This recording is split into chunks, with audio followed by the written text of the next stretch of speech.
पाऊस झाला की लागलीच शेतकरी पेरणीची गडबड करतात। मात्र 65 मिलीमीटर पाऊस झाल्यावरच पेरणी करा असं आवाहन पैठण तालुका कृषी अधिकारी विकास पाटील यांनी केलं। मशागतीच्या कामानंतर आणि पेरणीपूर्वी 65 मिलीमीटर पाऊस झाला तरच शेतकऱ्यांनी पेरणीची कामं करावीत असं कृषी अधिकाऱ्यांनी शेतकऱ्यांना आवाहन केलेलं आहे।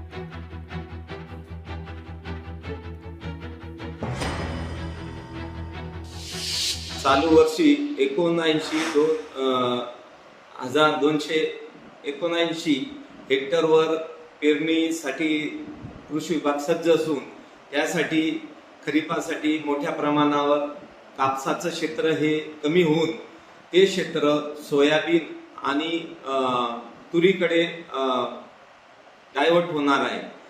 तसेच कृषी विभागाच्या वतीने सर्व शेतकरी बांधवांना आवाहन करण्यात येते की शेतामध्ये पर्जन्यमान 60 ते 65 मिलीमीटर झाल्याशिवाय कुठल्याही शेतकरी बांधवांनी पेरणी करू नये। लोकशाही मराठी ऐका, पहा, जागरूक रहा।